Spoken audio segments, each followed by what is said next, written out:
en las visiones y mensajes proféticos, el pimpollo está superlativamente ungido para realizar la importante obra de expiación. 7 ojos, 7 espíritus, un renuevo verde, la piedra angular, etc. Un punto muy notable sobre la piedra principal es que sería sacada con aclamaciones de gracia, gracia a ella. Se menciona aquí, veladamente, el misterio escondido en Dios. El tiempo de gracia, que iniciaría con la piedra principal.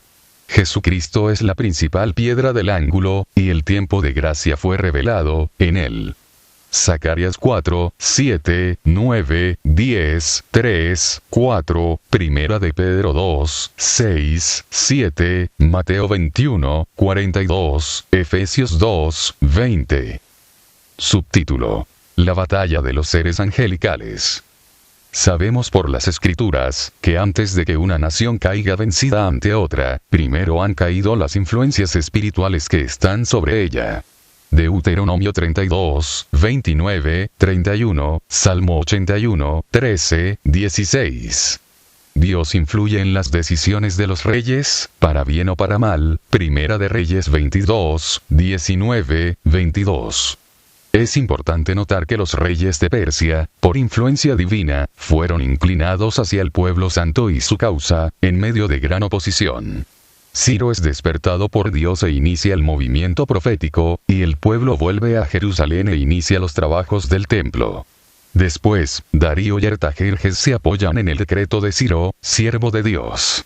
Esdras 5, 3, 11, 17, 6, 11, 12. Los enemigos de Israel se opusieron desde el principio a la restauración del templo y la ciudad santa. Pero a pesar de la férrea oposición y algunas suspensiones en la obra, los trabajos continuaron bajo los reyes persas, Darío y Artajerjes. Esto explica la febril actividad angelical de Gabriel sobre los reyes de Persia, y los enfrentamientos contra las potestades malignas que dominaban ese imperio. Al inicio del cumplimiento de la palabra profética sobre la caída de Babilonia, fue Gabriel mismo quien animó y fortaleció a Darío, el Medo, durante la invasión medo-persa. Daniel 11, 1, 2. Daniel 10, 13. Mas el príncipe del reino de Persia se me opuso durante 21 días. Pero he aquí Miguel, uno de los principales príncipes, vino para ayudarme, y quedé allí con los reyes de Persia. Era necesario que la palabra profética traída por Gabriel llegara al profeta Daniel, es decir, que le fuera revelada. Se trata de una ley espiritual que se debe satisfacer para que se active en la tierra el cumplimiento de la profecía. Amós 3, 7.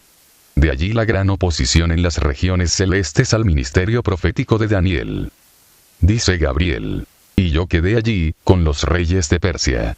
¿Qué significa esto? En otras palabras, fue vencido el ángel malo que dominaba los destinos de Persia por su influencia sobre los reyes, y después de la lucha, cuando Miguel me ayudó, yo quedé instalado con los reyes de Persia para influenciarlos con la palabra de Jehová, y así modificar el curso de la historia.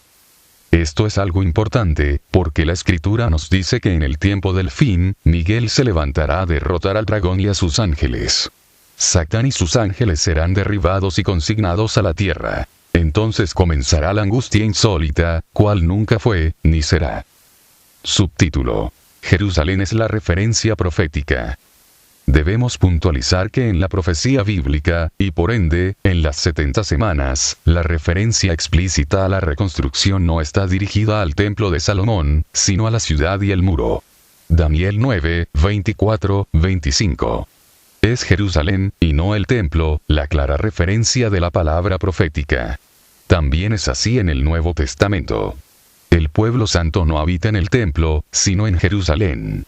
Jesucristo siempre actuó y se refirió primordialmente a la ciudad santa, y no al templo. Asimismo, el énfasis de todos los profetas está puesto, no en el templo, sino en la ciudad santa. Fue finalmente en el reinado de Artajerjes, cuando después de mucha oposición e interrupciones en la obra, se comienza a edificar la ciudad y el muro, bajo Nehemías, en tiempos angustiosos. El decreto de Artajerjes fue emitido en el año 457 a.C. Nehemías 1, 1, 3, 2, 1, 13, 4, 6, 23. Allí salió la palabra para restaurar y edificar a Jerusalén.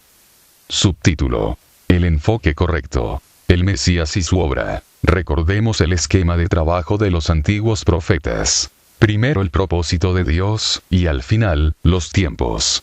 Si hemos de escudriñar las profecías de Daniel y de los antiguos profetas, nos conviene saber cuál es el centro y el propósito de la profecía bíblica. Hagámonos esta pregunta: ¿de qué nos hablan las 70 semanas de Daniel? ¿Cuál es el tema principal? Sin duda alguna, el tema principal es el Mesías príncipe y su obra redentora, y no solo de las 70 semanas, sino de toda la Biblia. ¿De qué nos serviría entrar en los tiempos proféticos cuando aún no hemos captado cuál es el propósito divino? El propósito divino de las 70 semanas es la redención de Israel por la sangre del Mesías príncipe. Y nosotros esperábamos que él, el Mesías príncipe, había de redimir a Israel.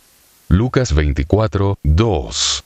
El pueblo de Israel esperaba, y aún espera, la redención, por el Mesías. Lucas 2, 25, 33, y 36, 38. De este dan testimonio todos los profetas. Ec 10, 42, 43. Y nos mandó que predicásemos al pueblo, y testificásemos que Él es el que Dios ha puesto por juez de vivos y muertos. De este dan testimonio todos los profetas, que todos los que en Él creyeren, recibirán perdón de pecados por su nombre. Todos los profetas testifican de Jesucristo y su obra expiatoria. Y ya en la revelación del Evangelio, en tiempos del apóstol Pedro, Jesucristo no solo fue identificado como el Mesías príncipe que fue muerto, sino que Jesús, habiéndose mostrado a los apóstoles después de resucitar, fue declarado Hijo de Dios con potencia por la resurrección de entre los muertos. Romanos 1, 1, 6. La designación de Hijo de Dios, y juez de vivos y muertos, traspasa toda barrera de nacionalidad, lengua y cultura. En la revelación del Evangelio, la obra expiatoria del Mesías príncipe ya no es algo exclusivo para el pueblo de Israel. Más aún, la salvación de los hombres está supeditada a la fe, es decir, creer en el Hijo de Dios es la única vía para salvarse. Primera de Pedro 2, 4, 10. A la luz de la extraordinaria y universal obra del Cordero de Dios, y su importantísimo papel salvífico entre los hombres, es fácil entender por qué Jesucristo es el tema principal de todos los profetas.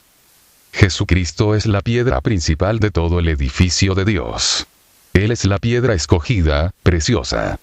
Reconocer que Él es el Cristo, el Hijo de Dios, es el fundamento sobre el cual estamos edificados, tanto judíos como gentiles.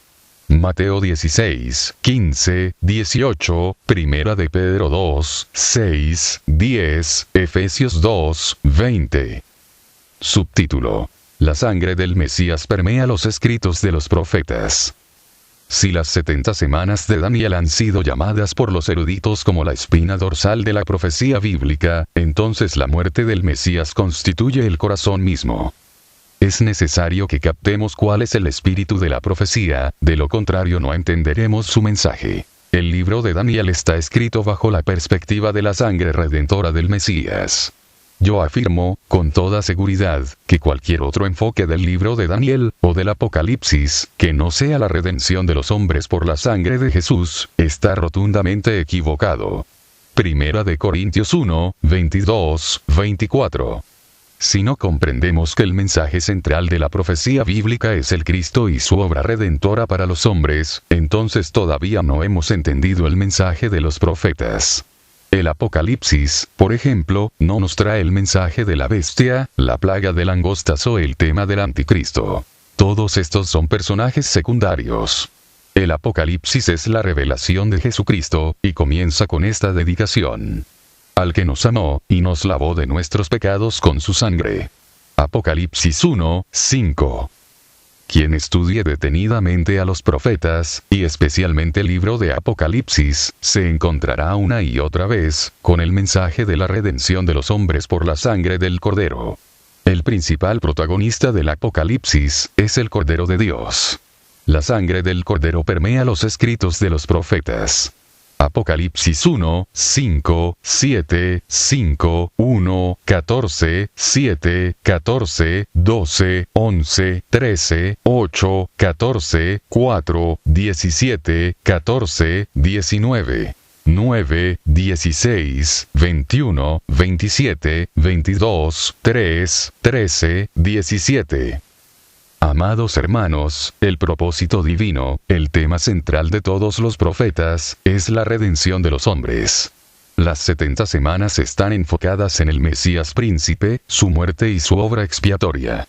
Si logramos entender el propósito divino, entonces podremos entrar a escudriñar los tiempos proféticos sin perder el camino.